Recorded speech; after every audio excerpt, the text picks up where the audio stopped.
السلام علیکم ورحمۃ اللہ وبرکاتہ۔ مرید ہونے سے پہلے یہ بیان ایک بار سن لو بھائی مفتی سلمان ازاری صاحب۔ آئیے ویڈیو کو اینڈ تک دیکھتے ہیں۔ جو بھی ہمارے چینل پر نیا ہے چینل کو سبسکرائب کیجیے اور بیل نوٹیفیکیشن کو آل پہ کیجیے تاکہ ایسے ویڈیو آپ کو دیکھنے کو ملے۔ مفتی اعظم ہند رضی اللہ تعالیٰ عنہ کی ایک بات میں آپ کو بتاؤں۔ ممبئی تشریف لاتے تھے جہاں پر وہ اپنے نواسے داماد کے گھر رکتے تھے، ماہم شریف میں درگاہ شریف کے پیچھے ہی۔ انہوں نے خود مجھے یہ حکایت بیان کی تھی۔ مفتی اعظم ہند رضی اللہ تعالیٰ عنہ کے جو نواسے داماد تھے ان کا انتقال ہو گیا، بڑے آدمی تھے۔ ان کے گھر مفتی اعظم ہند رضی اللہ تعالیٰ عنہ ممبئی آتے تو اکثر قیام کرتے تھے۔ اکثر ایک دن شام کو دسترخوان بچھا ہے، لوگ جو بھیڑ ہوتی تھی ملنے والوں کی۔ اچھا میں ایک بات یہ بھی بتا دوں، روشن ضمیر پیر وہ ہے جو اپنے ہر مرید کو پہچانتا ہو، ہر مرید کو جانتا ہو، کیونکہ جسے پیر پہچانتا ہی نہیں تو پھر اس کے لیے بڑا مسئلہ بھی ہے۔ قیامت کے دن بھی اگر نہیں پہچانا تو کیا ہوگا؟ دنیا میں نہیں پہچان رہا ہے، قیامت کے دن بھی نہیں پہچانا تو یہ کس کے بھروسے کھڑا رہے گا؟ بیعت جو کرتا ہے بندہ اس نیت سے کہ اگر قیامت میں ڈوبنے لگو تو پیر تو سنبھال لے گا۔ مفتی اعظم ہند کی یہ خصوصیت تھی کہ وہ میں بیچ میں ایک بات کہہ کر کے آگے بڑھتا ہوں، مہین شریف کی بات بتاتا ہوں۔ میرے والد گرامی خود اس بات کے گواہ ہیں، حضرت علامہ محمد ابن حسن، اللہ ان کی قبر پر رحمت نازل فرمائے۔ اپنے علاقے والے جانتے ہیں، آج ہی ہمارے آصف بھائی کہہ رہے تھے کثرت سے ان سے ہمارے والد سے ملاقاتیں اور سب کے یہاں پر جانتے ہیں۔ سن 1963 میں 63 میں جامعہ اشرفیہ مبارک پور میں میرے والد پڑھتے تھے۔ پڑھنے کے زمانے میں مفتی اعظم ہند آئے تھے، تو بچپن میں طالب علمی کے زمانے میں مفتی اعظم ہند کے ہاتھ پر بیعت ہو گئے۔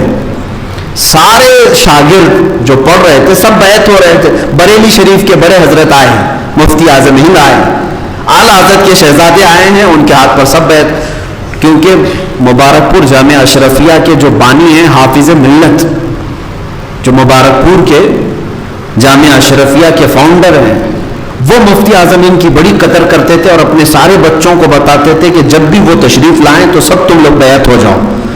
ان سے بیعت ہونے میں تمہارا عقیدہ بھی محفوظ رہے گا، عمل بھی محفوظ رہے گا، تو سب کو بیعت کراتے۔ سن 1963 میں بیعت ہوئے، پھر فراغت ہو گئی۔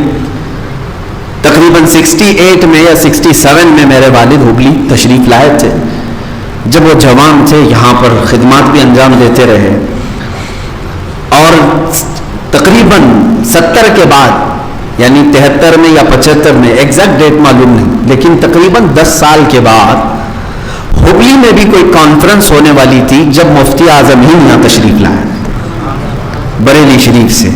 اس میں بڑے بڑے علماء آئے تھے ہبلی میں، غالباً یہ حضرت محدث اعظم ہند کچوچوی رحمۃ اللہ تعالی علیہ کا عرس تھا یا ان کی یاد میں ایک کانفرنس تھی یہاں پہ، اس میں بڑے بڑے اکابرین آئے تھے۔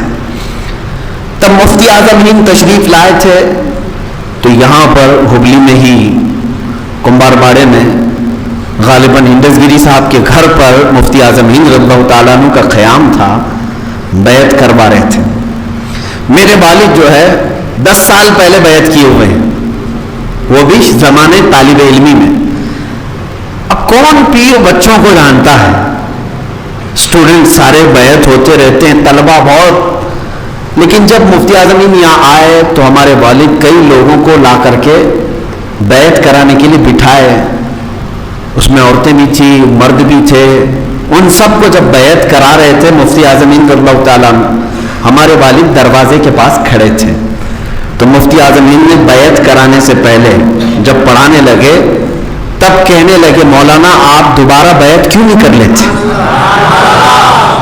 جبکہ کوئی تعلق نہیں، ان 10 سال کے درمیان کوئی ایسا خط و کتابت کا سلسلہ نہیں، کوئی فون نہیں۔ اور میرے والد فرماتے تھے کبھی مجھے یہ پتا بھی نہیں تھا کہ مفتی اعظم ہند پہچانتے ہوں۔ 10 سال پہلے مدرسے میں پڑھنے والا ایک بچہ مرید ہوا ہے، اس دن مجھے احساس ہوا کہ یہ روشن ضمیر ہے، ہر مرید کو جانتے ہیں۔ یہی حال میں بتانا چاہتا ہوں، ان کی خصوصیت تھی یہ سرکار مفتی اعظم ہند کی۔ لاکھوں کی بھیڑ میں بھی جسے جاننا ہے، جسے پہچاننا ہے، اسے پہچانتے۔